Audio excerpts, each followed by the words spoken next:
ya ini penanganan rekayasa. 2 orang pelakunya tidak ditahan, lalu yang jadi pembelanya polisi, saksi-saksinya sebagian besar polisi. Ini kan hanya memenuhi asas formalitas saja, supaya seolah-olah memenuhi keadilan masyarakat. Ini sudah kita proses, nanti vonis, nanti kalau Ahmad Ozinuddin bunyi lagi, Ahmad lu kurang kerjaan, ini kan udah divonis kurang kerja, Edi lu kurang kerjaan. Jadi gitu bos. Jadi kalau ditanya ya persis seperti kata Profesor Suteki, ini SSK, suka-suka kami, suka-suka mereka. Gua mau begini, gua yang kuasa, mau apa lo? Lu ribut mulu, lama-lama gua tangkap lo. Lu bunyi berisik mulu, lama-lama gua tangkap. Gua yang kuasa, lu mau apa? Nah, 6 laskar syuhada FPI yang mengawal Habib Rizik.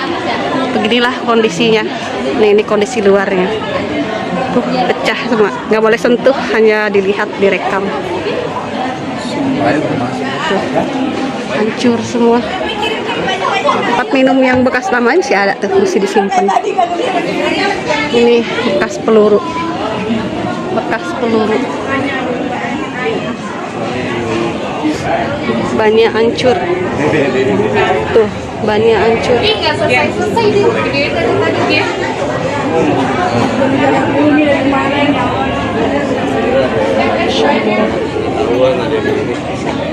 Ini udah dari sana ya, dia kalau mau Bekas peluru.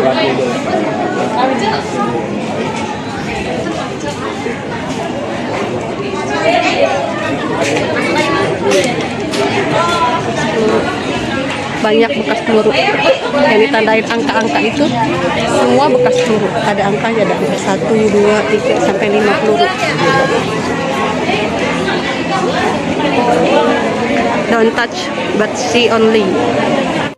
saya nggak mau bilang ini dagelan atau bukan, rekayasa atau tidak, tapi ketika besoknya akan digelar sidang pertama kali tentang KM 50, pengacara kuasa hukum keluarga korban, teman kita Aziz Yanuar, itu tidak hadir. Lalu kepada wartawan mengatakan, nggak, saya nggak mau hadir, itu sidang dagelan, kata Aziz Yanuar, bukan kata Edi Mulyadi. Tapi memang lucu banget, kadang-kadang saya berpikir Sri Mulat pun bisa, udah tutup memang ya, udah kalah. Sekarang yang ketop-ketop yang lucu-lucu siapa? Jadi para pelawak kita, komedian kita itu bisa pensiun dini, gulung tikar karena kalah lucu ya dengan para politikus dan para penyelenggara negara. Misalnya hari-hari ini sidang, bagaimana mungkin untuk sebuah peristiwa 6 laskar, pelakunya hanya 2 orang, polisi, dan pasal-pasal itu yang menyebut polisi ya. Polisi menyebut bahwa yang membunuh polisi ancaman hukumannya di atas 10 tahun. Oke? Tapi selama proses satu pun tidak ada yang ditahan. Padahal ancaman 10 tahun. Terlepas pasal-pasalnya beliau lebih paham pasal-pasal yang juga diselundupkan supaya seringan-ringan, tetap aja ancaman hukuman 10 tahun tapi tidak ditahan. Padahal saya bolak-balik diperiksa polisi, teman-teman mengatakan tenang insya Allah lu nggak ditahan. Karena apa? Karena ancaman hukumannya tapi 5 tahun juga begitu ya. Gitu ya. Jadi ancaman hukuman 5 tahun, polisi penyidik berhak menahan. Tapi ini ancaman 10 tahun tidak ditahan. Bandingkan dengan Habib Rizik yang tuduhannya saya alhamdulillah saya sehat, itu berbohong dianggapnya. Padahal waktu Habib ngomong alhamdulillah saya sehat itu dia tidak bisa disebut bohong, karena walaupun kemudian terbukti hasil swabnya itu positif, waktu beliau ngomong itu dia belum melihat hasil swabnya, kecuali dia lihat wah gue positif tapi gue simpen aja alhamdulillah saya sehat, itu bohong. Tapi kalaupun itu disebut bohong, kenapa Anda 4 tahun? Padahal disebut menimbulkan keonaran yang oleh majelis hakim, keonaran itu terjadi di dunia media sosial, ribut di medsos. Padahal ada banyak tokoh-tokoh kita, para penguasa kita bikin hoax, bohong berkali-kali. Kembali ke soal kasus ini, kasus KM 50. Fadil Imran mengatakan 10 laskar, 6 ditembak, diambil tindakan tegas dan terukur, 4 melarikan diri. Padahal pagi siang itu FPI bikin rilis bahwa rombongan Habib Rizik Syihab dikawal oleh sejumlah mobil, 6 mobil kalau nggak salah, setiap mobil 6 laskar, tidak 10. Bayangkan ketika saya datang ke sana, ke lokasi KM 50 itu saya tanya kepada saksi-saksi yang di sana, yang dagang, yang pegawai warung segala macam, mengatakan, Pak, ini dari sore sebelum maghrib polisi udah banyak, jumlahnya bukan belasan, puluhan, pakai seragam dan preman, termasuk pakai seragam hitam-hitam itu loh, yang konon katanya sedang mengawal vaksin, tapi rajin juga mengawal vaksin, hampir ke situ. Jadi jumlahnya puluhan bos, jumlahnya puluhan. Dan menurut majalah Tempo dalam laporannya, 2 orang berseragam belaras panjang itu mengatakan mengatakan kepada saksi di sana, tunggu nanti malam ada kejutan. Jadi sudah diskenariokan, sudah disiapkan. Dan menurut saksi yang saya tanya, mereka memang kata kilometer 50 itu memang daerah tempat favorit bagi polisi untuk melakukan penyergapan. Yang disergap katanya biasanya kalau nggak bandar narkoba ya teroris. Nah malam itu jam 00.30 terdengar suara mobil masuk dari arah masuknya rest area. Jadi rest area 50 itu rest area zaman dulu yang hanya satu baris gitu. Kalau sekarang kan rest area kan ke sini jauh, ada tempat makan, tempat apa segala macam, ada musik. Kalau dulu kan cuma gini aja keluar gitu kan. Itu rest area lama zaman dulu. Jadi kata si saksi, waktu malam itu mobil masuk itu sudah berisik, lodak. Karena apa? Karena roda ban karetnya sudah hilang, tembak sama polisi. Jadi sepanjang jalan tuh udah tinggal telak doang. Dan itu sama seperti laporan majalah Tempo dan laporan penyelidikan Komnas HAM, laporan resminya yang kami terima. TP3 dapat dari Menko Polhukam.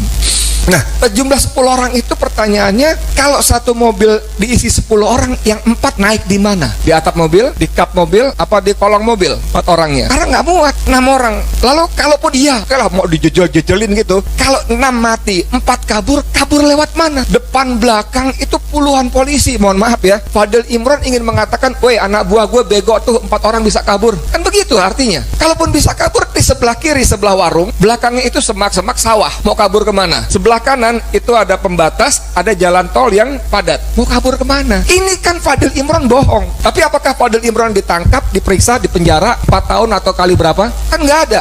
Jadi kembali ke soal pengadilan tadi, ya ini pengadilan rekayasa. 2 orang pelakunya tidak ditahan. Lalu yang jadi pembelanya polisi, saksi-saksinya sebagian besar polisi. Ini kan hanya memenuhi asas formalitas saja, supaya seolah-olah memenuhi keadilan masyarakat. Ini sudah kita proses, nanti vonis, nanti kalau Ahmad Ozinuddin bunyi lagi, Ahmad lu kurang kerjaan, ini kan udah divonis kurang kerja, Edi lu kurang kerjaan. Jadi gitu bos. Jadi kalau ditanya ya persis seperti kata Profesor Suteki, ini SSK, suka-suka kami, suka-suka mereka. Gua mau begini, gua yang kuasa, mau apa lu ribut mulu, lama-lama gua tangkap lu bunyi berisik mulu, lama-lama gua tangkap, gua yang kuasa, lu mau apa? Nah kalau Pak Kiai di sini bunyi ya, walaupun tadi saya tahu beliau tadi ya, saya sudah hampir pada sampai kesimpulan, mohon maaf dengan segala hormat, nggak laku ayat, hadis, nilai-nilai agama yang kita sampaikan kepada mereka, mohon maaf, tanpa bermaksud mendahului takdir Allah, nggak laku. Mereka nggak peduli bos, nggak peduli.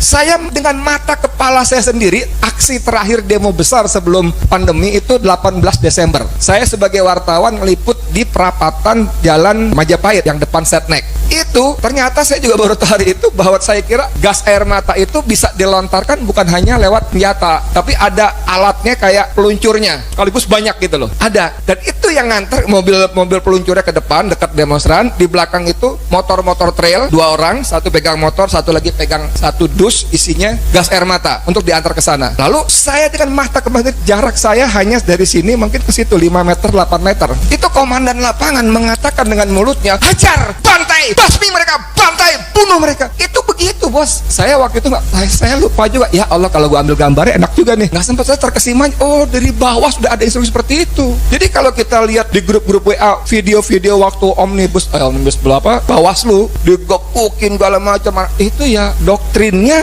begitu.